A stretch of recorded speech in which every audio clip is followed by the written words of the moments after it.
Romina, acabo de reenviar la invitación de panelista al doctor Jorge. Ya, Si no, copiarle ya el hablamos. ID de la reunión y que ponga su correo el mismo que me mandaste y va a entrar como panelista igual automáticamente. Ok, yo creo que ya empezamos a Jorge. transmitir porque son las Sí, 7. Sí, empecemos, Ronald, por favor. Ya, súper, salgo en vivo en 3, 2, 1.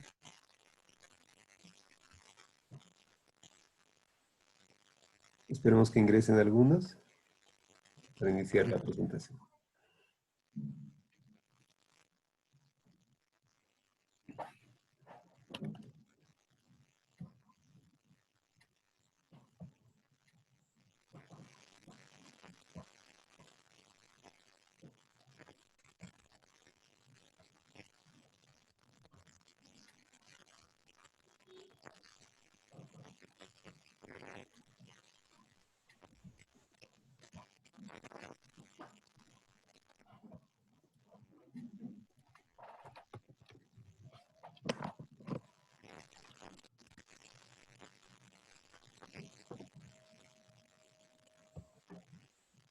el video no está habilitado.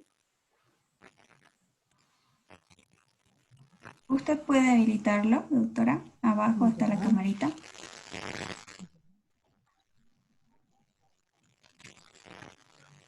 No sé si me ven.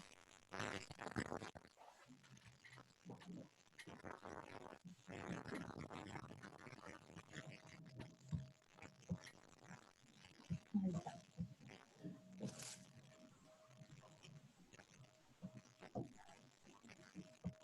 ¿Pudo habilitar, doctora? Sí, creo que sí. Perfecto. Creo que iniciamos, doctora, yo la presento.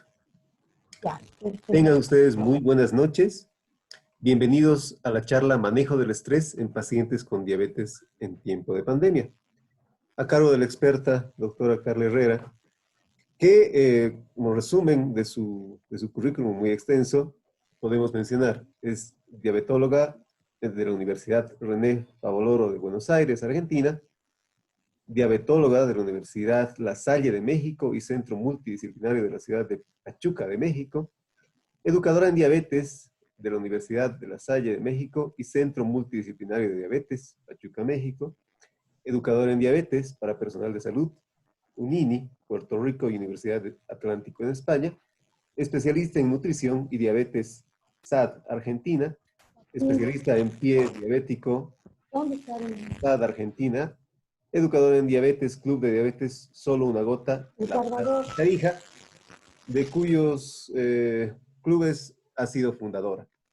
Doctora Herrera, es un honor para nosotros nuevamente contar con su presencia y participar de esta charla. Le damos la bienvenida y muchas gracias por su participación. Muchísimas gracias, muy buenas noches. Bueno, estamos de nuevo para poder ampliar algunas dudas, para poder estar en contacto con todos nuestros pacientes, ¿no? Hoy con un tema nuevo, que es el manejo del estrés en pacientes con diabetes en este tiempo tan difícil que nos ha tocado vivir. ¿Me escuchan todos? ¿Me escuchan bien? Sí, Sí, doctora. perfecto. Bueno, no sé si me ven porque yo la verdad es que no me veo. No, no la ha habilitado su cámara. Ya, perfecto.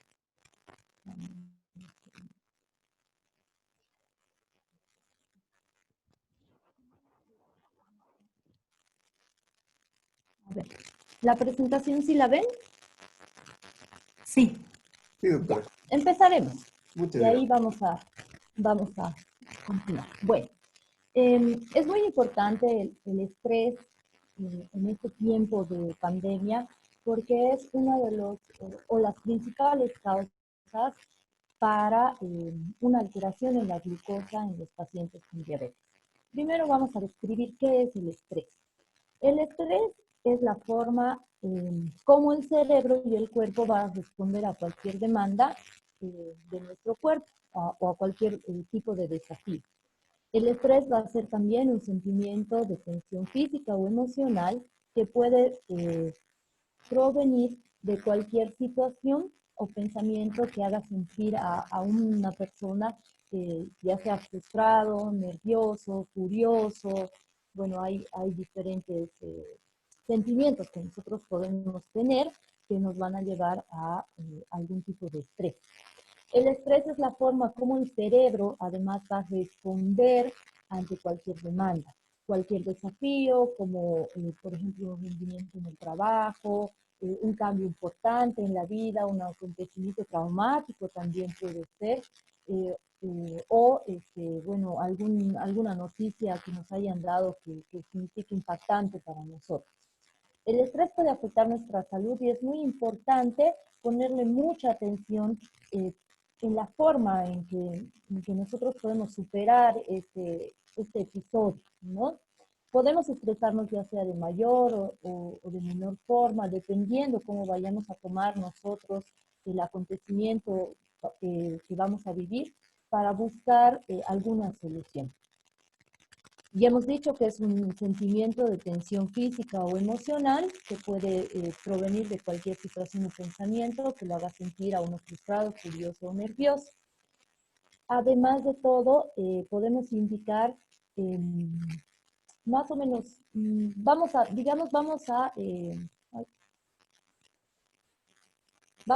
dividir el estrés en estrés crónico, en estrés agudo y en estrés traumático, ¿ya? No pensemos que una persona estresada es una persona que está fuera de su normalidad. En realidad el estrés es un sentimiento normal dentro de nuestra vida diaria, pero obviamente sí podemos tener diferentes tipos de niveles, ¿ya? Además que el estrés puede afectar a todo el mundo. Todos nos podemos sentir estresados de vez en cuando. Por ejemplo, cuando consideramos o lo consideramos un sentimiento normal, cuando el estrés es agudo, porque es un estrés de corto plazo que desaparece rápidamente. Puede sentirlo cuando, por ejemplo, tenemos una discusión con alguien, cuando no sé, tenemos algún problema en el trabajo que no amerite una situación muy importante, digámoslo así, o cuando tengamos que hacer o cambiar el hábito de vida en algún momento, podemos tener un tipo de estrés agudo que va a ir pasando rápidamente, ¿ya? El estrés crónico es el estrés que dura por un periodo de tiempo un poco más prolongado y puede deberse a, bueno, a diferentes factores. Todos tenemos o todos pasamos diferentes situaciones en nuestro hogar, en el trabajo, en la familia. Una de las situaciones por las que estamos pasando ahora, que es la pandemia, ha ido, si bien al principio ha sido un estrés agudo porque no sabíamos realmente el tiempo en que íbamos a estar encerrados y ahora, bueno, ya ha pasado como 4 meses, sabemos que esto todavía va a continuar y ya se ha vuelto en un estrés crónico, ¿no? Esto sí puede alterar nuestro metabolismo, como les voy a ir explicando poco a poco. Y el estrés traumático es el estrés que nosotros vamos a experimentar eh, frente a un acontecimiento como un accidente muy grave, puede ser una cirugía muy importante, ¿ya? Que puede poner en riesgo nuestra vida, puede también estar en riesgo de muerte, ¿ya? El estrés traumático también va a producir diferentes alteraciones que las vamos a ir explicando poco a poco. Ahora, ¿cómo afecta el estrés a nuestra salud? Nuestro cuerpo va a reaccionar, obviamente, nuestro organismo va a reaccionar liberando hormonas, ¿ya? Estas hormonas van a hacer que el cerebro se ponga alerta. Y este cerebro, cuando está alerta, va a causar una tensión muscular muy elevada y va a causar el aumento de la frecuencia cardíaca. Va a aumentar nuestro pulso. Es por eso que cuando nosotros sufrimos situaciones de susto o producimos mayor cantidad de adrenalina, sentimos que nos palpita mucho el corazón, ¿no? Nos palpita fuerte el corazón. Y bueno, cuando estamos en esta etapa de pasar alguna situación bastante complicada, también pasamos por este periodo de estrés donde sentimos las palpitaciones, ¿no? Ahora,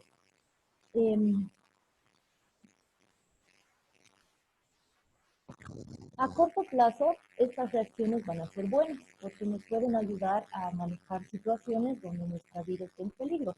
Si nuestro cerebro está alerta, nosotros vamos a poder sobrevivir a algunas situaciones que nos produzcan un cierto estrés o un estrés disminuido, ¿no? Ahora, ¿cuál es la manera, el estrés también es la manera en la que el cuerpo se debe proteger a sí mismo? No todo estrés va a ser malo, ¿ya? Como decíamos, el estrés puede indicarnos que el cuerpo se tiene que preparar para enfrentar ante una amenaza para poder estar seguro, ¿ya? Esto pasa mucho en los pacientes cuando van a debutar con diabetes. La sintomatología de la diabetes, como vamos a recordar un poquito, que es mucha sed, mucha hambre, muchas ganas de orinar y pérdida de peso, que son las más significativas, hacen que el cuerpo se prepare, está sometiéndose a un estrés, hace que el cuerpo se prepare para estar alerta a los cambios que va a poder recibir, ¿ya? Ahora, si ustedes ven aquí, dice el estrés y la diabetes. ¿Qué produce? El estrés va a producir, ya hemos dicho, la secreción de muchas hormonas. En personas con diabetes tipo 2, el estrés mental a menudo va a aumentar los niveles de glucosa en la sangre. El estrés físico, como una enfermedad o la lesión, va a causar un nivel más elevado de glucosa en la sangre en personas con cualquier tipo de diabetes.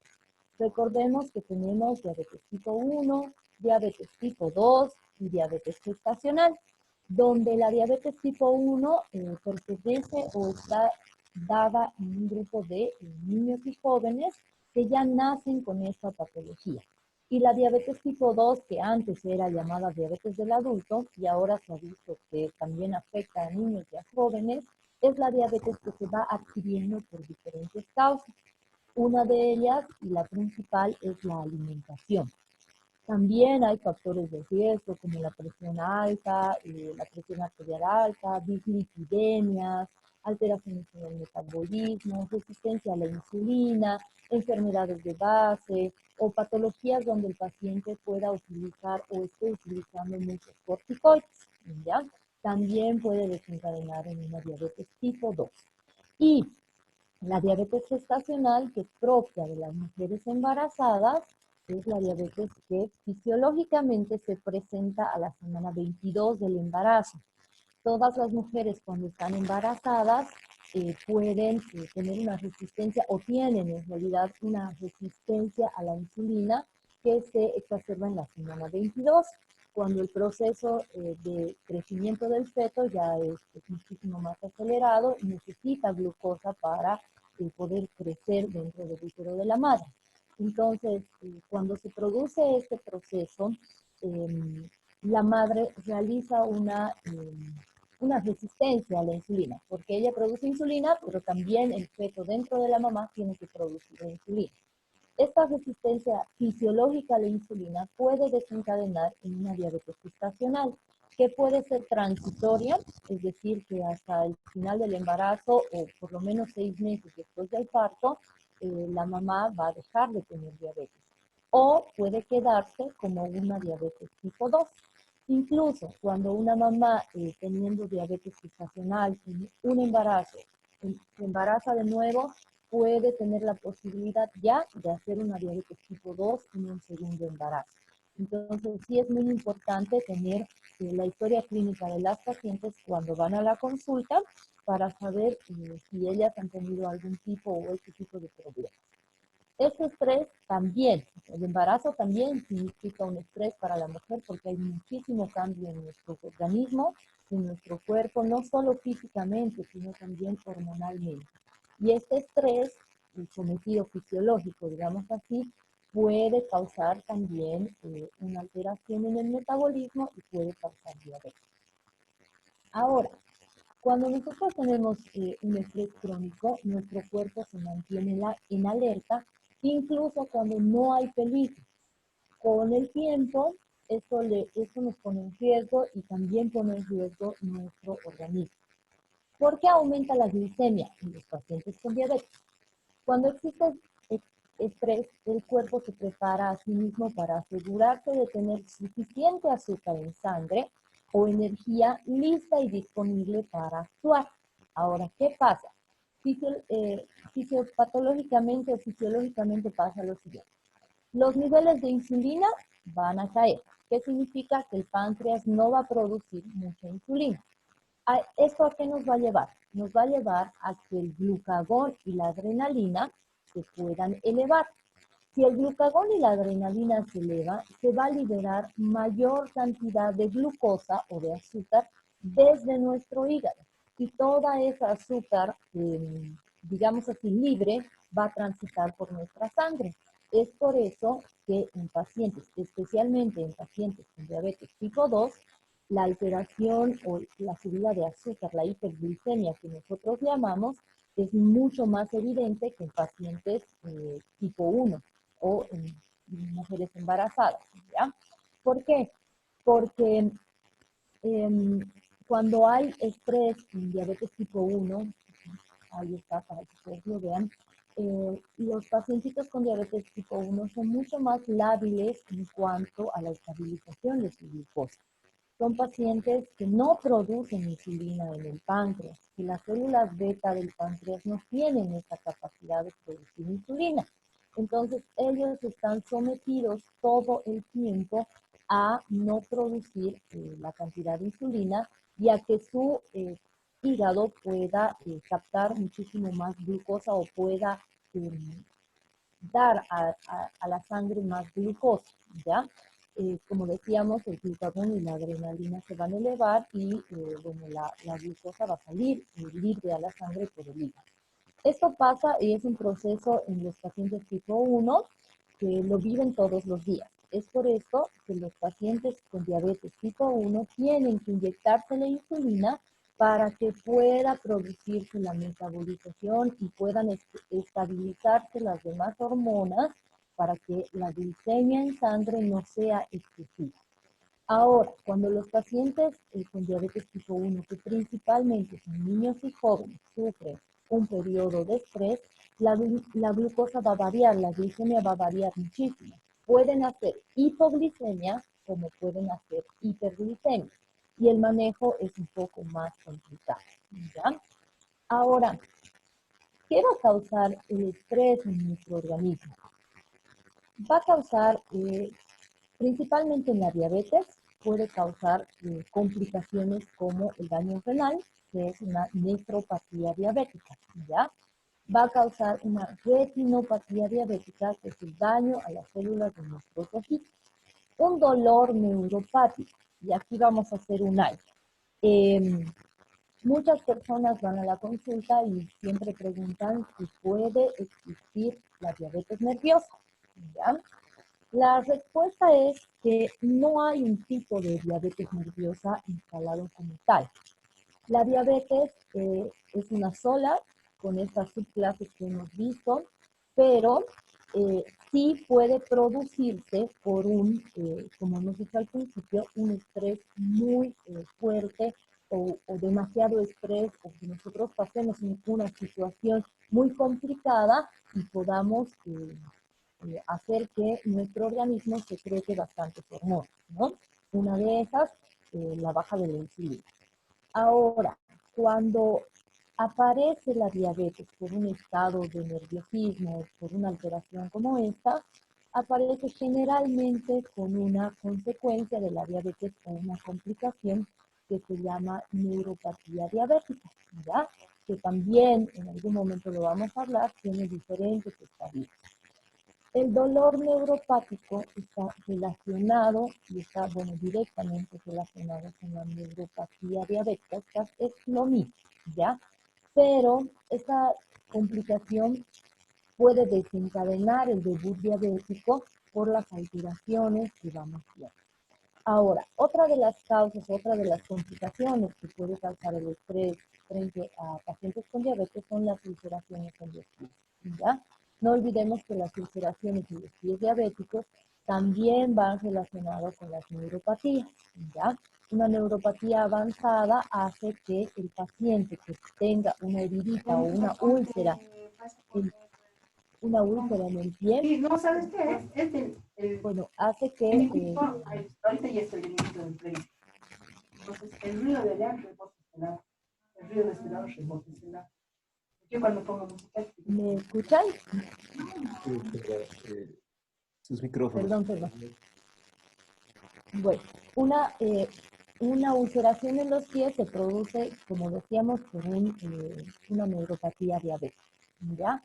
Las terminaciones nerviosas se ven, digamos así, afectadas y el paciente pierde la sensibilidad distal y esto hace que, bueno, se pueda producir algún tipo de herida o algún tipo de ulceración y nosotros no la podamos percibir como paciente porque no la sentimos.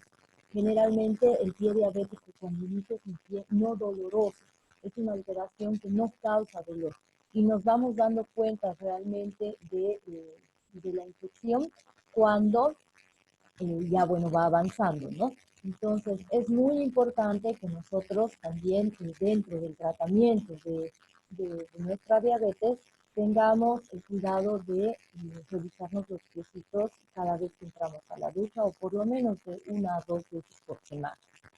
Además, bueno, el elevado estrés o el estrés elevado va a tener una repercusión sobre la presión arterial, lo que representa un factor de riesgo coronario muy importante para quienes tienen problemas de hipertensión. No olvidemos que los problemas coronarios también son una de las causas más importantes de complicaciones dentro de los pacientes con diabetes, ¿ya? Disculpe, doctora, ¿será que podría revisar su audio? Hay un ruido que no deja escuchar a muchos participantes. A ver, ahora. ¿Sigue?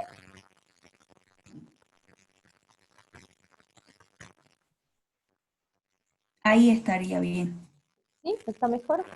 Bueno, Volvió. a ver. Ahí voy a...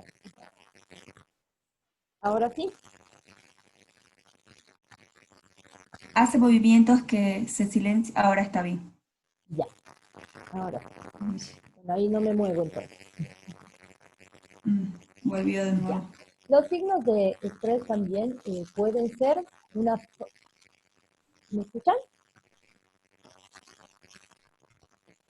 La escuchamos, doctora. Ah, ya. Los signos de estrés crónico, ya, o de demasiado estrés pueden ser una mala memoria, dolores frecuentes, cefaleas crónicas, también podemos cursar con diarreas o estreñimientos en algunos casos, falta de energía, falta de concentración, mucho cansancio, problemas para dormir. Generalmente, ¿no? Vemos que son muchos pacientes que tienen insomnio, que no pueden conciliar el sueño, malestares abdominales, bueno, pérdida o aumento de peso exagerado, problemas sexuales. Hay muchos factores que van a desencadenar cuando un paciente, principalmente con diabetes, sufre de estrés. Ahora, ¿por qué nos interesa este tema del estrés en pacientes con diabetes? Nos interesa porque nosotros no solamente podemos o tenemos que tratar la patología, sino también al paciente con diabetes como tal, como el ser humano que es, ¿no? Con sentimientos, para hacer un plan de alimentación adecuado para que él pueda adherirse al tratamiento, para que no solamente escuche en la consulta las cosas que no puede hacer, ¿no? Las cosas que no puede comer, las cosas que están prohibidas, las consecuencias de la diabetes. Nosotros necesitamos que el paciente con diabetes que está sometido a un estrés constante entienda que la patología o que, digamos así, el hábito nuevo de vida que va a adquirir, ¿ya? O que está en ese momento pasando, es algo que le va a ayudar no solamente a tener una buena salud, sino también a tener una mejor calidad de vida. Cuando esto no pasa, cuando los pacientes no pueden adherirse o no pueden encajar con la diabetes o asimilar el diagnóstico de diabetes, los pacientes sí tienen bastantes problemas, como la falta de adherencia al tratamiento, que nos lleva a unos malos hábitos de alimentación, ¿ya? Ansiedad, depresión, desajustes metabólicos como subidas y bajadas bruscas de glicemia, alteraciones en la presión arterial y obviamente una falta de autocuidado. Es más, el paciente que no acepta su enfermedad, que está deprimido por el diagnóstico, porque está sometido al estrés de cómo va a enfrentar de ahora en adelante la diabetes, no realiza un automonitoreo, porque tiene mucho temor a ver con cuánto de glicemia ellos pueden estar en ese momento. Y por eso que los pacientes que no asimilan o no pueden manejar el estrés en el diagnóstico son pacientes muy complicados para tratar y bueno, cambiar el hábito de alimentación y todo eso, ¿no? Entonces, hay que ayudar un poquito al paciente y no solo al paciente, y esto lo venimos repitiendo siempre. Hay que ayudar al paciente y a la familia a que puedan inmiscuirse en este nuevo estilo de vida, que puedan conocer la enfermedad para que vean que la patología o tener diabetes no es lo último que nos puede pasar en esta vida, ¿ya? Generalmente nosotros cuando damos el diagnóstico de diabetes como personal médico, vemos que el paciente lo toma como si estuviéramos dando el diagnóstico de una enfermedad terminal, porque hay muchos tabús con la diabetes que debemos superar. Entonces, al estar sometido al estrés de ir al médico y recibir la noticia de la diabetes, bueno, causamos bastantes alteraciones metabólicas dentro del organismo del paciente. Entonces, nosotros debemos ayudar a superar a nuestro paciente y bueno, ir de la mano con él para que pueda sentirse libre de hacer todas las preguntas que quiera y, bueno, obviamente conocer poco a poco su enfermedad. ¿Cómo nos ha afectado el estrés en esta pandemia? Como decíamos al principio, hemos entrado en cuarentena por, obviamente, una infección a nivel viral que hemos visto que en todo el mundo ha causado muchos estragos. Sí hemos tenido miedo de contraer este virus porque nos encontramos nosotros en un grupo de riesgo muy vulnerable. Siempre, o bueno, cuando uno ve las noticias en la tele, uno siempre escucha que los pacientes con diabetes, los pacientes hipertensos, los pacientes obesos, los pacientes con sobrepeso, enfermedades respiratorias, enfermedades renales, pacientes con algún tipo de cáncer, son los más propensos a tener complicaciones con COVID y a fallecer. Entonces, nosotros tenemos que darnos cuenta que al tener diabetes sí estamos propensos o somos un grupo de riesgo elevado, pero cuando tenemos un buen control de nuestra enfermedad, un buen control de nuestra patología, sabemos hacer nuestro automonitoreo y tenemos controlada nuestra diabetes, no vamos a entrar en el grupo de riesgo con riesgo de fallecer. Sí estamos en el grupo de riesgo con complicaciones, pero si nosotros llevamos un buen hábito de vida, una buena alimentación, hacemos, qué sé yo, caminamos en la casa, aunque sea, hacemos ejercicios de brazos, piernas, sentados, no hay problema con movemos los músculos, hacemos que nuestro cuerpo se esté preparando o esté preparado para un momento en que algún día o bueno, llegue. Disculpe, doctora. Ha aumentado un poco la interferencia. ¿Será probable que el audífono que está manejando se lo pueda sacar y sea directamente del... A ver, ahí me escuchan mejor. Perfecto, ahí sí. Ya. Bueno. Muchas gracias. No, ustedes. Bueno, y decíamos que este tiempo de pandemia sí nos ha cambiado la vida. se ha alterado el trabajo, se ha alterado la rutina, obviamente también dentro de esto ha alterado nuestros niveles de glicemia, ha alterado nuestra percepción de ver la vida, nuestros planes y bueno, todo lo demás. Pero tenemos que tratar de disminuir este estrés en el que estamos viviendo y estamos sometidos para poder llevar nuestra patología o nuestro estilo de vida lo mejor posible. ¿Cómo lo podemos hacer? Cada uno tiene una forma diferente de cómo sacar las cosas que siente, de cómo desahogarse, digámoslo así, pero algunos tips como las terapias de relajación nos pueden ayudar bastante. Las terapias de respiración o los ejercicios de respiración pueden ser muy efectivos para canalizar toda esa energía negativa o todo ese estrés que nosotros tenemos y, bueno, tratar de controlarnos, controlar nuestras glicemias o nuestros niveles de glicemias. Como decía, la práctica de algún deporte, que ahora obviamente no se puede salir a practicar fútbol en una cancha, ¿no? Pero sí podemos hacerlo desde nuestra casa, con 30 minutos día de algún ejercicio. Yo les voy mandando siempre al grupo de diabetes, a veces, bueno, tips de alimentación, ejercicios o prácticas. Ahora que tenemos acceso al internet, nosotros podemos entrar a ver alguna práctica de ejercicios en casa, ¿no? Y el control continuo de la glicemia, que es muy importante, que nos va a ayudar siempre a mantenernos alertas o a mantener a nuestro médico informado de cómo van nuestros niveles de glucosa y si en algún momento necesitamos cambiar de medicación o necesitamos el apoyo de nuestro profesional, bueno, vamos a tenerlo ahí con el automonitoreo, que es muy importante. Y el automonitoreo tiene que hacerse con el glucómetro.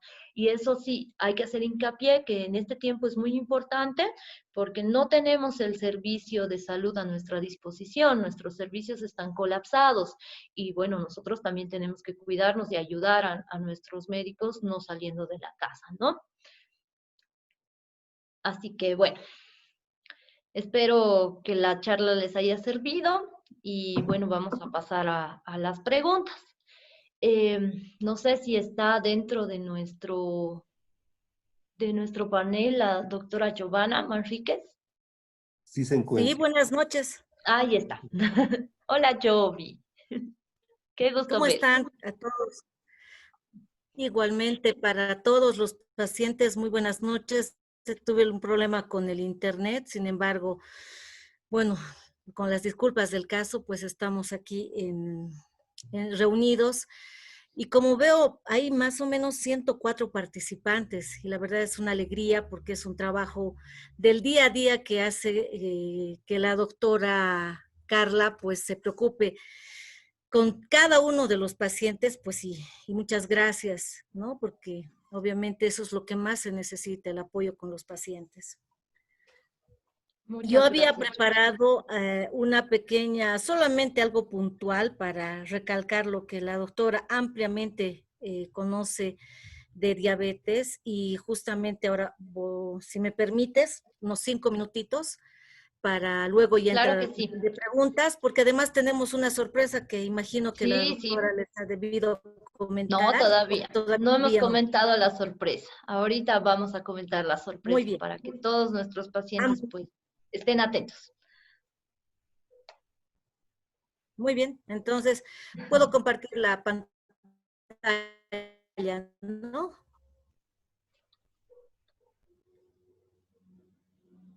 A ver, aquí estamos.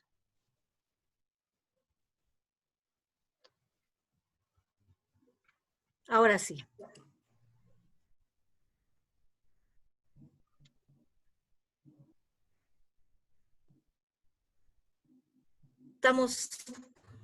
Estoy compartiendo la pantalla, ¿no? Sí. Sí, doctora. Perfecto. Nuevamente buenas noches para los que ya nos conocen en el club y para los nuevos integrantes. Soy la doctora Giovanna Manríquez de Medicina Interna. Justamente hacemos el equipo médico con la doctora Carla Herrera ya bastante tiempo, desde que ya ella empezó esta esta idea, esta magnífica idea y que se crea como familia acá en La Paz. Y ahora que está en Tarija, desde luego que ha sido un gran apoyo. Entonces, también debo agradecer y a toda la familia INTI por permitirme estos minutos. Básicamente, es necesario entender, ¿no?, la diabetes, que la doctora día a día, porque no solamente es que el paciente conozca la diabetes, sino también el familiar, todo el entorno, ¿no? Entonces sabemos que esto es una enfermedad crónica y es necesario entender que es porque hay una deficiencia o no existe insulina. Y es en ese sentido que tenemos que conocer que la diabetes tiene que ver en una persona cuando la glucemia en sangre ya está no está produciendo el páncreas o es insuficiente y pues no responde en el organismo. La insulina es un elemento que va a ser motivo de otra charla porque definitivamente tenemos que conocer los diferentes tipos de insulina, el mecanismo, desde el uso y la aplicación, porque hay muchos pacientes que tenemos y tienen mucho temor al uso de la insulina. Entonces es necesario que conozcamos que, bueno, básicamente la insulina está en nuestro organismo y la produce el páncreas y esta es necesaria para transportar de la sangre al interior de las células, ¿no? Y en las células obviamente nos da energía. La falta, que es la ausencia o la deficiencia de la insulina, hace que, pues obviamente con el tiempo, los niveles de glucosa vayan siendo elevados, eso se llamamos hiperglucemia, y esto lentamente va dañando los órganos, poco a poco, y es lo que la doctora ampliamente les ha explicado. Solo para puntualizar, los tipos de diabetes, sabemos que es el tipo 1, con los que justamente se ha empezado el club de diabéticos, porque esta es una enfermedad mucho más difícil que manejar porque se trata de gente joven, niños, que requieren 100% de insulina. Y en el medio es bien difícil hacer el manejo de la insulina en esta población. Por eso y también es importante el apoyo psicológico que es la base fundamental para adherirnos más al tratamiento, ¿no? Y estas enfermedades, pues, no se curan. Tanto la diabetes tipo 1 como el tipo 2 se controlan y por eso algunos pacientes, pues, tenemos que explicarles como si fuera el cáncer para que nos comprendan que esto definitivamente no tiene la cura, ¿no? La diabetes tipo 2, como la doctora les ha dicho, es el excesivo peso, cuando estamos muy inactivos, estamos con el consumo de carbohidratos, a preferencia. Hay historia familiar de diabetes, hay historia de diabetes gestacional y obviamente en personas a medida que pasa el tiempo tenemos más el riesgo, ¿no? Edad adulta. Puede muchas veces pasar desapercibida y a veces años que no se diagnostica. Y como la doctora bien decía ahí en la charla, ¿por qué pensamos que es diabetes por estrés? Porque seguramente se elevan más aún los niveles de glucemia, que obviamente desencadena más compromiso de salud, de síntomas, y es ahí donde hacemos el diagnóstico. Pero no quiere decir que la diabetes empieza ahí, sino mucho más antes. A veces hay predisposición genética, pero lamentablemente no nos damos cuenta. Ahora, a partir de que uno se identifica con diabetes tipo 2, pues necesitamos hacer el cambio de todo ese entorno. Es como un triángulo que siempre nos explicamos, ¿no? La parte fundamental es la dieta. El otro gran elemento o pilar es que hagamos la medicación controlada. Y tercero, que tengamos buena actividad física. Si estos tres elementos no se cumplen, especialmente en la diabetes tipo 2, pues lamentablemente no vamos a tener un buen éxito. Pueden tener al mejor médico, el medicamento más costoso en el medio, pero si no sabemos coordinar con el tema de la dieta y la buena actividad física, pues no existen resultados y a veces los pacientes terminan abandonando el tratamiento.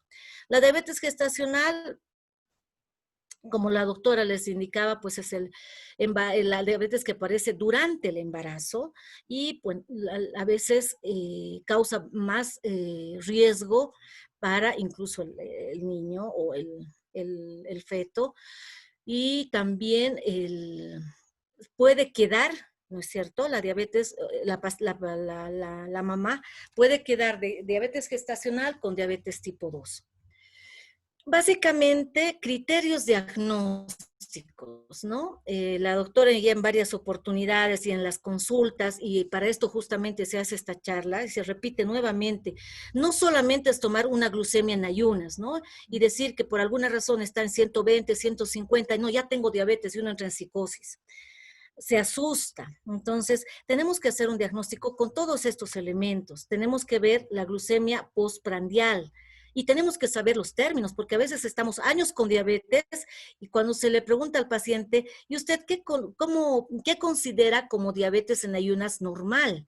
Entonces, ahí empezamos a ver y detectar que pues a veces no solamente como paciente nos limitamos a hacer el control de la medicación, pero no conocemos nuestra enfermedad. Lo mismo pasa con la hemoglobina glucosilada. Hay varios laboratorios que dan titulaciones distintas. Sin embargo, tenemos nosotros criterios mundialmente y para esto, incluso para el uso de insulina, es necesario que tengamos este parámetro para hacer el diagnóstico, porque esto nos mide por lo menos unos 3 meses antes de cómo ha estado su nivel de glucemia. Y con eso podemos ya decir y afirmar que un paciente es diabético y como les decía, eso cambia todo el entorno psicosocial, de estabilidad emocional y los factores asociados. Lo mismo pasa con la curva de tolerancia a la glucosa. Ahora, todos estos elementos, como ustedes se fijan, para hacer el diagnóstico de diabetes necesariamente va acompañado de síntomas. Entonces, los síntomas, como en la facultad, pues nuestros profesores nos indicaban como las 4 Ps. ¿Y a qué se refiere las 4 Ps? Justamente a la sed intensa, que llamamos polidipsia, deseo frecuente de orinar, poliaquiuria, aumento de apetito, polifagia, el cansancio excesivo, pérdida de peso, que es la otra P, y síntomas acompañados como visión borrosa, calambres en los pies y el descenso del peso. Ahora, justamente en relación al estrés, y quiero que vayamos trabajando juntos en esto, en este tipo de pandemia que se ha generado. En la especialidad de medicina interna, nosotros trabajamos en servicio de emergencias de centros hospitalarios, donde la principal causa de ingreso es el debut diabético o las diabetes descompensadas. Digo debut porque es cuando recién se diagnostica. Y inicialmente en la pandemia se han visto estos casos, pero han sido infradiagnosticados de infección a COVID. Es increíble la tasa de mortalidad incluso que alcanza el COVID cuando un paciente, y de pronto por una situación, porque nosotros estamos pegados a la tele a ver cuántos casos, como si fuera a veces, digo yo, un partido de fútbol, ¿no? Estamos ya 3-0, 4-0, así de tensos estamos con la cantidad de casos y los fallecimientos. Entonces uno piensa que toda esa carga emocional pues desencadena que nosotros a veces aumentemos y alteremos nuestros hábitos higiénico-dietéticos y ahí empezamos, ¿no? Algunos pacientes más cansancio, sequedad, visión borrosa, pero piensan que es solamente tensión o estrés. Pero a medida que pasa el tiempo y si hay factores asociados, principalmente la obesidad, pero también el tema ahora de estrés, que ampliamente lo han hablado y expuesto la doctora, pues acompañan a que haya mayor desequilibrio en nuestro sistema metabólico. De tal manera que bajan los niveles de insulina, por lo tanto aumenta la hiperglucemia y esa es la causa para que al servicio de emergencias los pacientes lleguen mucho más complicados. Estos son 2 cuadros muy cortitos y afiches que siempre los ponemos en las charlas, en la consulta, porque también el paciente tiene que saber cuáles son los síntomas de una subida de azúcar y los de hipoglucemia. Entonces, la doctora siempre va explicando y nosotros también apoyando, ¿no? Si el paciente es diabético, lo que tiene que llamarle la atención es de que cuando la piel está seca o caliente, hay mucha sed, la boca seca, debilidad, somnolencia, o está yendo varias veces a hacer pis, ¿no? También cuando hay una falta de apetito, visión borrosa, náuseas, que a veces llegan al vómito. Entonces, todo esto tiene que llamarnos la atención. Si detectamos a tiempo un paciente con alteraciones de la glucemia, podemos identificar que además esté acompañado con COVID. De cada 10 pacientes que nosotros vemos en la especialidad de medicina interna, en los servicios de emergencias y en la consulta, de cada 10 pacientes, mínimamente son 8 pacientes, de los cuales por lo menos el 50% se complica. ¿Por qué? Porque llegan con todos estos síntomas que hasta antes de la pandemia pues se los manejaba, digamos, con más facilidad. En cambio ahora ya vienen combinados con la infección por COVID. Y ustedes deben tener la misma experiencia que ahora vivimos en La Paz. Realmente no existen centros hospitalarios, no existe personal médico, muchos estamos de baja, muchos de nuestros colegas han fallecido por esta enfermedad y eso que genera tensión. En los servicios a corto plazo, hablemos de Caja Petrolera, Caja Nacional, realmente están devastados porque las filas son cuadras y cuadras. Uno a veces no accede a tener el control. Y como diabéticos, mis pacientes me dicen, no, doctora, yo tengo terror ir a hacer fila por la insulina o por la medicación porque me puedo exponer y contagiar. O tengo los síntomas, pero como no he salido de casa, no creo y no considero que me haya subido el azúcar. Entonces, lamentablemente, ahora estamos como portadores asintomáticos. El entorno de la familia, el que trae la comida a la casa, el que va al mercado, o cuando uno va a la tienda, ya es una mínima, pero es una exposición. Y si tenemos los niveles de glucemia alterados, especialmente altos, con más facilidad el COVID está demostrado científicamente que tiene más, digámosle, apego y hay mayor complicación. Lo mismo pasa con la bajada de la glucemia, que se llama hipoglucemia, que también debemos identificar. ¿Por qué? Porque eso es uno de las primeras urgencias cuando el paciente es diabético. Lamentablemente empieza a usar insulina, a veces se dosifica según su criterio o a veces revisión del Google, porque piensa que la insulina o algunos otros medicamentos uno los puede subir de acuerdo a lo que está consumiendo por no tener el acceso al personal médico. Entonces baja tal el azúcar que uno empieza a desvariar, a tener somnolencia y a veces llegan en coma, es decir, inconscientes a la emergencia y pues, a veces ni acompañados, ¿no?, de la familia, los recoge la ambulancia, etc. Entonces es ahí donde tenemos que nosotros identificar y conocer nuestra enfermedad. Primero, ver qué síntomas son llamativos para la hiperglucemia, como en este caso para la hipoglucemia. Muchos decían, cuando estábamos en la facultad, es una sensación como si fuera de desesperación, como si fuera una situación inminente de muerte. Entonces, eso nos tiene que llamar la atención para comunicarnos acá con la doctora o con su médico tratante, ¿no?, de cabecera, para hacer el reajuste del tratamiento oportunamente y evitar estas complicaciones que llegan a la emergencia. Entonces, es en ese sentido que agradezco nuevamente a INTI por la invitación y a la doctora Herrera que haya... me he invitado a formar parte de este club que cada vez es mucho más grande y realmente estamos al servicio de cada uno de ustedes porque hoy por hoy necesitamos hacer telemedicina y esto de la telemedicina permite con los pacientes evitar más complicaciones y desde luego, ¿no?, ver la posibilidad de identificar a tiempo para poder tratarlos. Entonces, no sé si ahora pues podemos volver con la doctora Herrera que nos tiene una muy linda sorpresa. Bueno, gracias, doctora Manríquez, por su excelente participación como siempre. La verdad es un gusto volver a verte, amiga querida de mi corazón, después de tanto tiempo.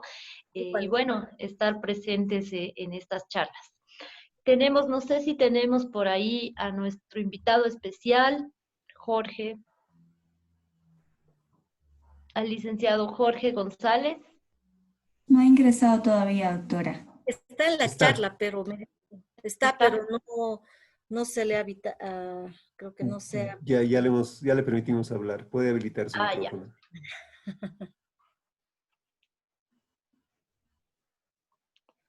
Dicen, lo estamos esperando. Revisar el audio. Ahí está, te escuchamos. ¿Ahora me escuchan y me ven o no me No ven? te vemos, pero te escucho. Ahora me pueden ver. A ver. No, nada. Nada.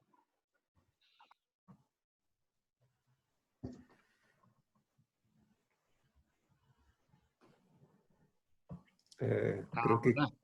A ver. Ahora, Perdón. ahora sí. Ahora sí. Excelente. Bueno, en primer lugar quiero agradecer a la doctora Giovanna y a la doctora Carla por la invitación. Mi nombre es Jorge González.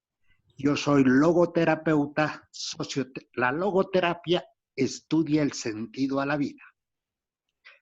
Soy socioterapeuta, experto en adicciones, experto en familia y he sido 25 años director del Instituto Nacional de Tratamiento.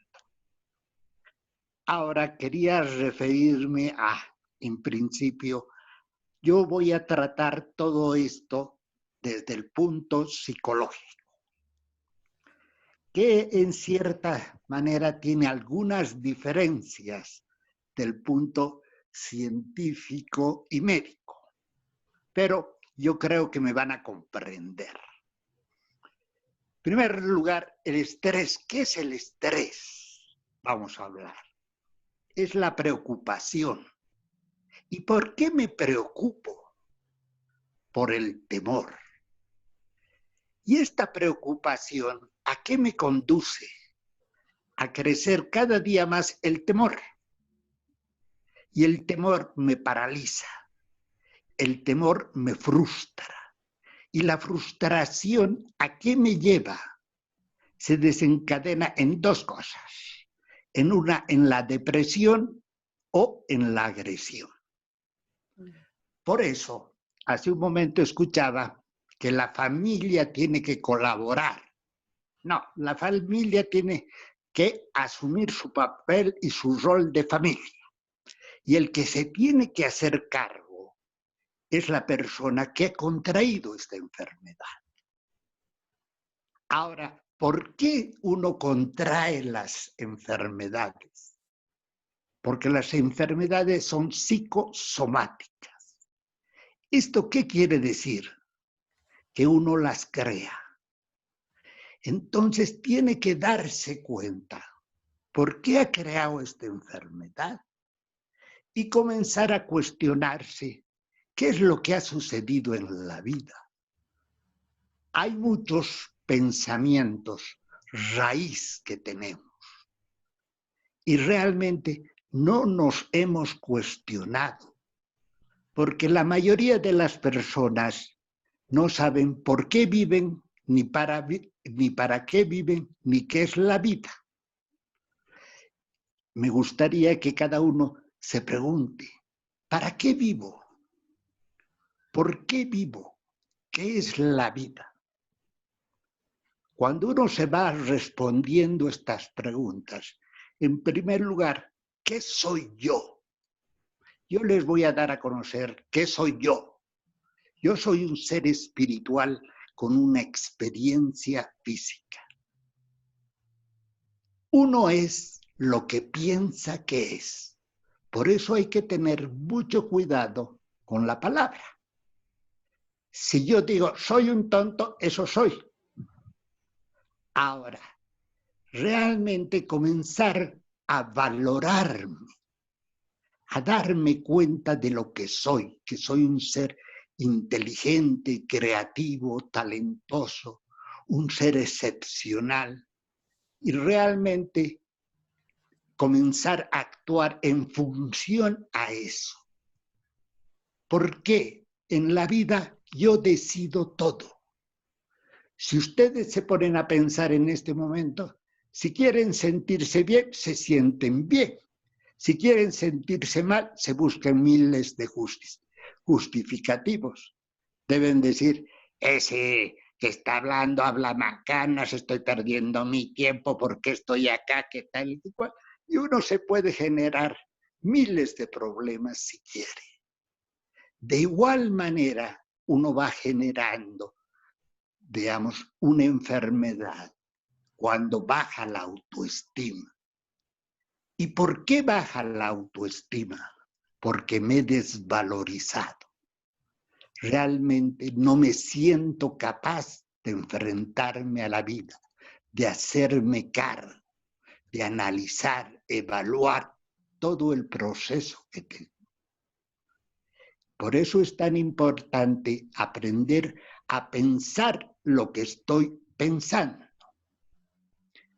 Si realmente yo quiero ver que esta enfermedad que estoy viviendo es catastrófica, es catastrófica. Pero si yo la quiero ver que es como una oportunidad que me da la vida para darme cuenta de muchas cosas, de muchas situaciones. Esto no les hablo solamente en función a lo teórico, sino porque yo lo he vivido. Y realmente he atravesado situaciones muy difíciles. Hace 10 años atrás perdí un hijo de 5 meses. Uno está preparado para que se le mueran los papás, los hermanos, todos, pero menos para los hijos, porque no existe ni siquiera un nombre que se da a esta situación. Y he entrado en una depresión muy profunda. Y he estado 3 días deprimido. Y dije, ¿quiero morirme como un perro o quiero salir de esto? Y realmente, ahora como veo, ese mijito que tiene 5 meses, me está viendo. ¿Y cómo está viendo a su padre? Como un ser que está viviendo tranquilo, feliz y disfrutando de la vida. Todo depende de uno. Ahora me gustaría más que ustedes me hagan las preguntas que quieran y dejo en manos de 2 grandes expertas como es la doctora Giovanna y Carla. Gracias. Perfecto, muchas gracias, licenciado, también. Perdón, doctora. No nos sigas, solamente que sí quería agradecerle. Muchas gracias, Jorge. Muchísimas gracias. Esa fue la sorpresa, ¿verdad? Así es. Agradecemos la participación del licenciado Jorge González. Doctora Giovanna Manríquez, por supuesto, bienvenida. Qué bueno que se encuentre bien de salud. Y doctora Carla Herrera, mil gracias nuevamente por la participación. Permítanme compartir algunas de las preguntas que están haciendo los asistentes. Empecemos por el señor Mamani, que preguntaba. Primero la felicita, doctora, y consulta, dentro de los medicamentos antidepresivos, como los ansiolíticos, las benzodiazepinas, IMAO, etcétera, ¿tienen algún tipo de alteración en el efecto de los antidiabéticos orales? No. Alguna alteración bajo los medicamentos que nosotros utilizamos para la diabetes, no con directa relación. Obviamente sí los tenemos que usar con muchísimo cuidado porque son medicamentos que se prescriben bajo una receta controlada, ¿no? Por lo mismo, son medicamentos que deben utilizarse con muchísimo cuidado, ¿no? Pero alguna alteración con la metformina, la glibenclamida o la insulina no tienen. Perfecto, gracias, doctora. La señora Ninoska Mamani pregunta, ¿qué opina del consumo de la espirulina para personas con diabetes tipo 2? Bueno, la espirulina se ha visto últimamente, bueno, se la ha estudiado últimamente y baja o nivela los niveles de glicemia, pero obviamente también está dentro de la medicina alternativa, ¿no? No es una plantita que va a curar milagrosamente la diabetes, ¿no? Sí nos va a ayudar. Sí va a haber un buen resultado, obviamente también depende de cada organismo, pero nos va a ayudar sí a controlar la glicemia.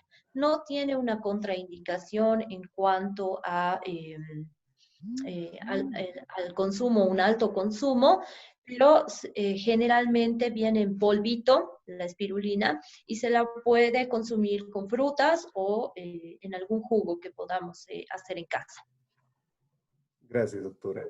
Continuamos. El señor Cristian Balboa le consulta, ¿qué ejercicio sería el más adecuado o cercano en un diabético, más aeróbico o anaeróbico? Los ejercicios aeróbicos, obviamente va a depender mucho, y si esto me puede ayudar, Jovi, va a depender mucho de el peso con el que el paciente esté, la calidad de vida o el tipo de vida que el paciente lleve, bueno, las actividades diarias, ¿no?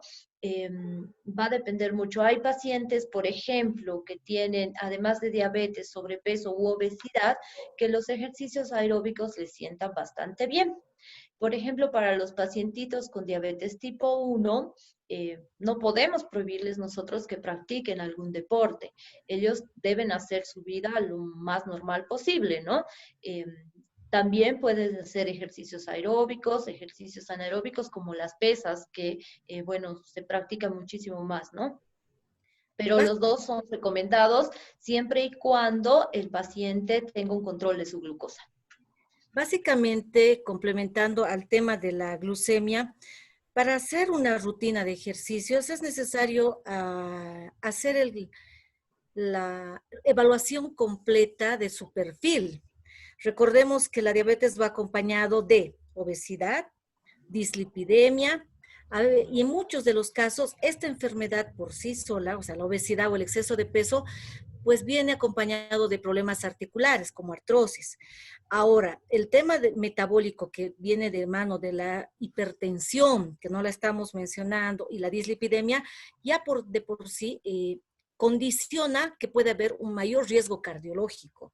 Entonces, es necesario hacer una evaluación completa de hipertensión, diabetes, dislipidemia, problemas articulares, obviamente el riesgo cardiovascular, para poder programar o ver cuál es el ejercicio o hasta dónde puede hacer su actividad física, ¿no es cierto?, en base a estos parámetros. Y lo que sí me llama mucho la atención de Cristian Balboa, ¿qué hora sería bueno recibir malas noticias? Y ahí quisiera que por favor, Jorge, nos ayudes, porque no creo que haya un buen momento ni un mal momento. Sin embargo, pues justamente para eso está el licenciado, porque es importante esta pregunta, por favor. Bueno, me gustaría que sea más específica en la pregunta que él quiere hacer. Yo creo ahorita, como no sé si está en línea, yo creo que se refiere que cualquier situación tensional, estrés, una noticia de un fallecimiento, etcétera, ¿en qué momento sería más pertinente para un paciente diabético para que no le afecte tanto, ¿no es cierto?, en la parte emocional? Creo que por ese lado va la pregunta. Bueno, cualquier pregunta en cualquier momento es igual. Es según cómo uno lo toma. Si uno lo quiere ver como una catástrofe, es una catástrofe. Ahora, si quiere ver la muerte como un paso que, digamos, tenemos todos y que todos lo vamos a dar, entonces podemos comenzar a ver que la muerte no es catastrófica, sino es parte de la vida. Y realmente comenzar a asumirlo como una experiencia. Ahora, en esta experiencia yo puedo decidir todo, porque yo tengo la capacidad para hacerlo. Yo puedo estar de luto. Yo he perdido a mi mamá cuando tenía 4 años. Ahora yo he estado de luto un tiempito, pero siempre la recuerdo con mucho amor.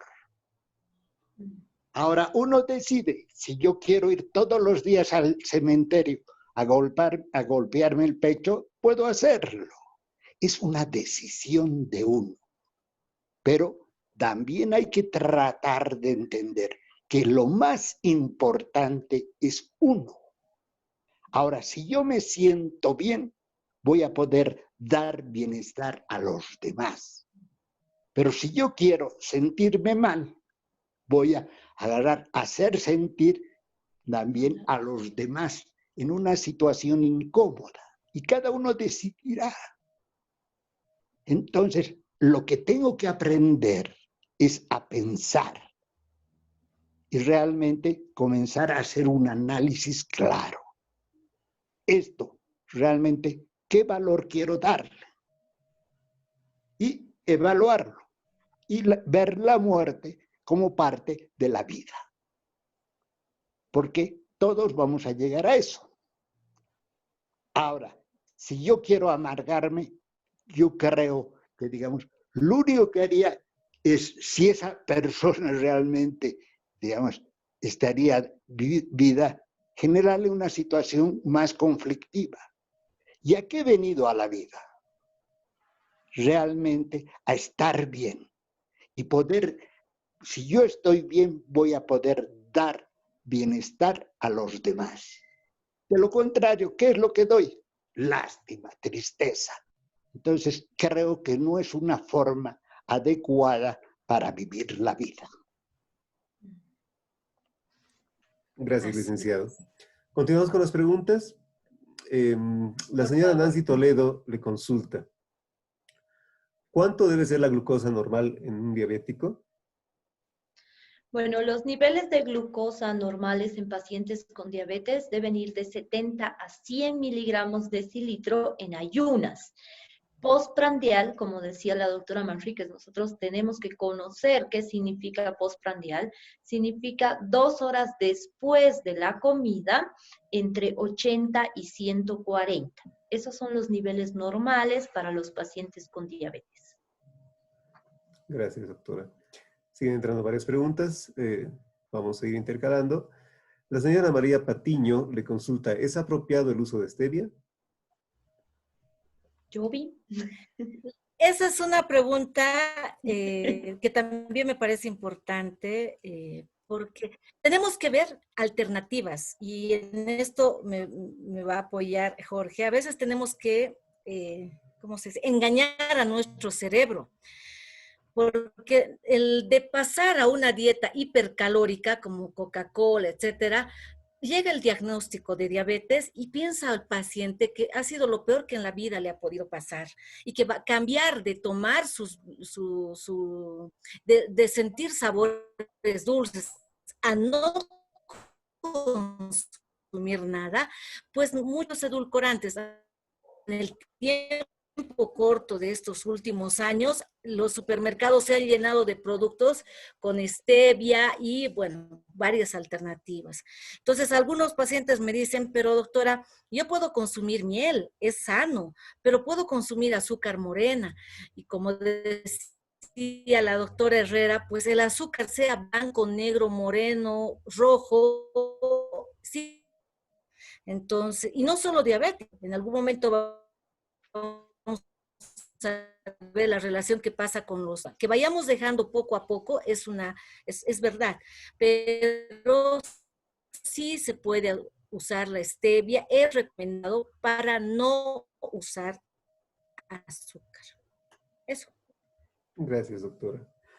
La señora Betty Lenis consulta. Por favor, mi mami es diabética, Para cuidarla le estamos dando muchos mates de jengibre, matico, manzanilla, eucalipto. ¿Le causaría algún daño? Gracias. A ver.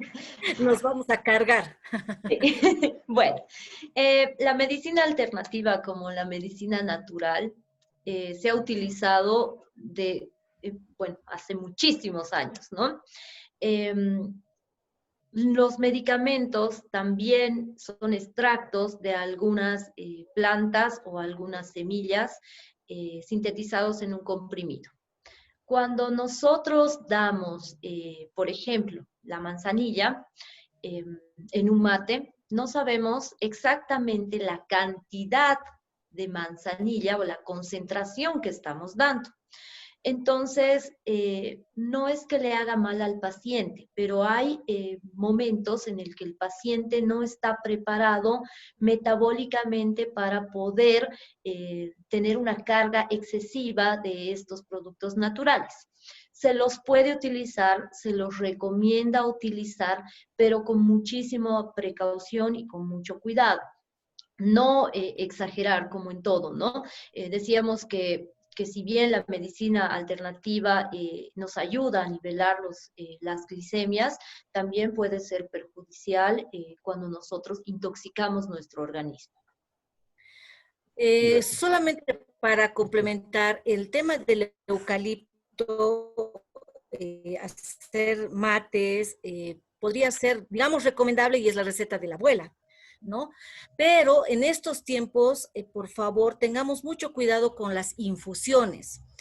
Hoy por hoy, pues casi el 90% han cursado con el COVID o están en este periodo, y a veces en la casa uno hace hervirias, infusiones, y estamos multiplicando la exposición al virus. Entonces, solamente para este caso es necesario evitar.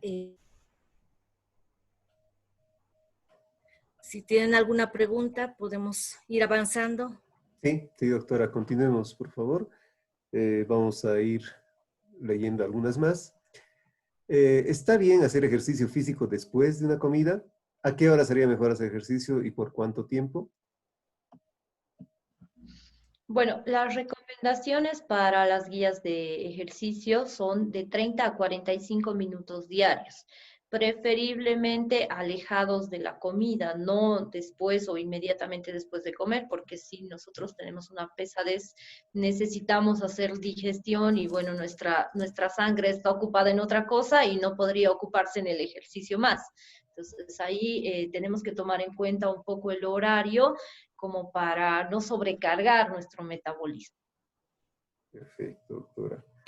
Un par de preguntas más. Buenas noches. ¿Cada cuánto debemos hacer el control de glicemia? Gracias. Bueno, básicamente me adelanto a lo que la doctora hace, digamos, es el área donde más tenemos dificultades, porque no es lo mismo usar hipoglucemiantes orales, es decir, metformina, glibenclamida, que usar insulina. Y más aún cuando hacemos combinación de la insulina con cristalina. Muchos de los pacientes, y eso lo hemos aprendido con la doctora Herrera, que el paciente diabético debe tener su glucómetro capilar como si fuera su celular, ¿no? Hoy por hoy ninguno de nosotros puede estar sin celular. Lo mismo pasa con el diabético. Y lamentablemente hasta cuando uno usa la insulina, hasta que vaya a la consulta, y eso pasa en los seguros a corto plazo, y a veces hasta la consulta, por decir algo, el 10 de julio, hasta que saque ficha, etcétera, etcétera, pasa un mes o más. Entonces esa glucemia ya no es pertinente o ya no nos puede definir hacer la conducta. En cambio, sí las glucemias capilares y hay insulina. De la insulina, que en algún seguro, por ejemplo, que están acá en el grupo de Cosmil, ha sido en La Paz el único seguro que nos ha dado la posibilidad de usar insulina glargina. Entonces, ese cambio también ha generado mucha descompensación. Mucha dificultad para hacer controles. También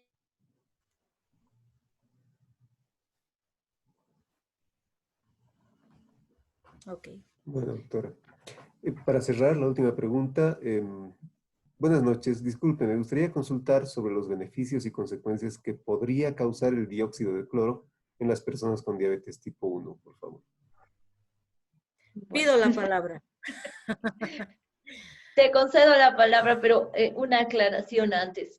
El automonitoreo es muy importante para los pacientes y como decía la doctora, no es lo mismo tomar una glicemia en pacientes que están con medicación oral y en pacientes que utilizan insulina.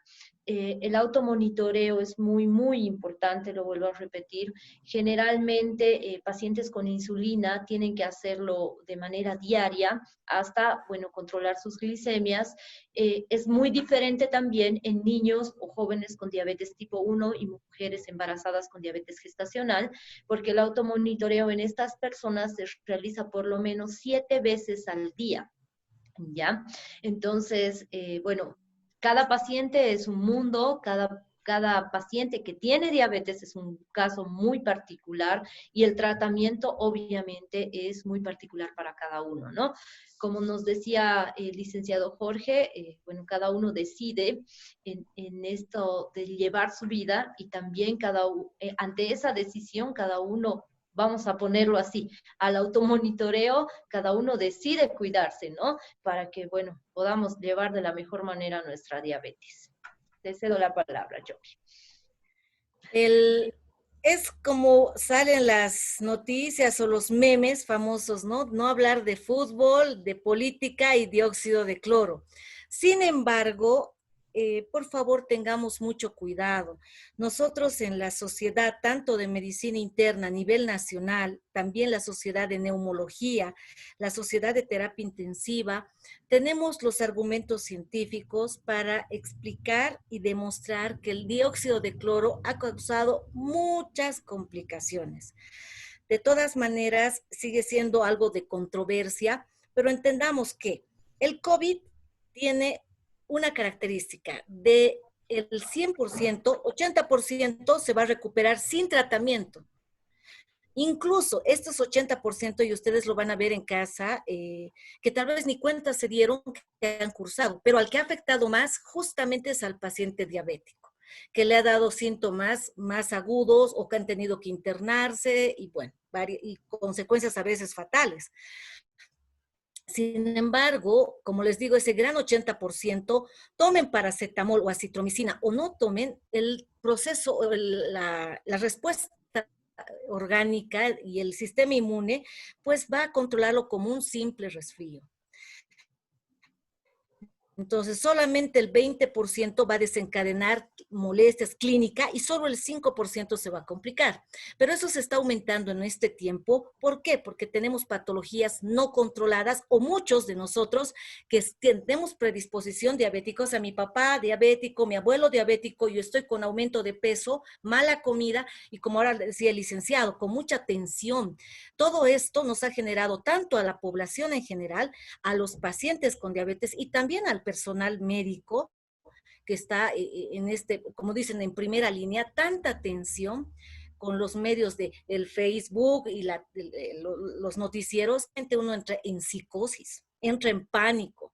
Y eso, pues, es necesario que lo vayamos controlando y por eso se ha planificado esta charla. Y en relación al dióxido de cloro, sugiero que antes de hacer cualquier tratamiento siempre es recomendable de que hablen con su médico tratante, el médico internista, el médico endocrinólogo. Acá la tenemos a la doctora Carla Herrera, que es experta en diabetes y pues con mayor seguridad uno va a evitar complicaciones, porque hay casos demostrados de que cuando uno ingiere, además, a la gente inescrupulosa, en vez de vender dióxido de cloro, está vendiendo con elementos de lavandina, y eso condiciona pues una lesión importante a nivel de tubo digestivo, hepatitis, fracaso renal. Entonces, bueno, finalmente no es el COVID lo que complica, sino estos elementos que estamos usando mal dirigidos y bueno, desencadenando lesiones fatales en muchos de los casos.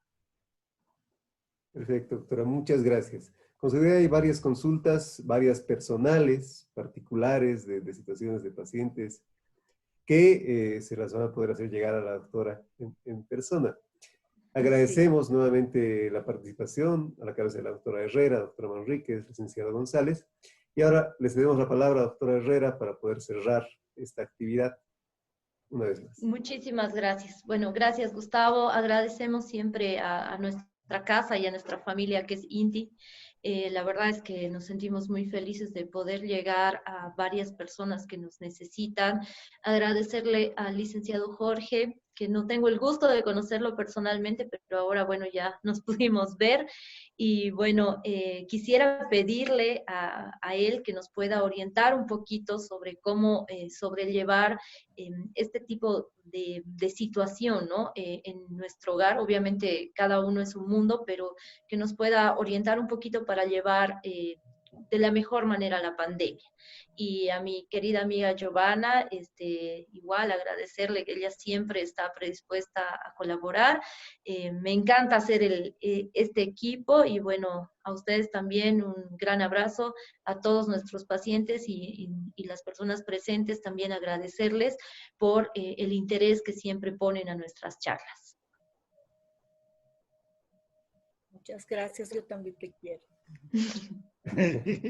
Jorge. Bueno, yo muy agradecido por la invitación que me han dado y realmente estoy a su disposición cuando ustedes lo requieran. Realmente lo más importante es uno y eso es lo que tengo que comenzar a valorar, aprenderme a amar, a quererme, a respetarme, a darme cuenta de lo que soy. Todo está en mi mente. Todo depende de mí. Si yo quiero enfermarme, me voy a enfermar. Pero si quiero superar cualquier enfermedad, yo decido. Yo tengo ese poder. Y eso es lo que tengo que darme cuenta, que yo tengo el poder de sanación. Ahora, comenzar a mirar hacia adentro y darse cuenta uno y comenzar a cuestionarse. ¿Por qué vivo?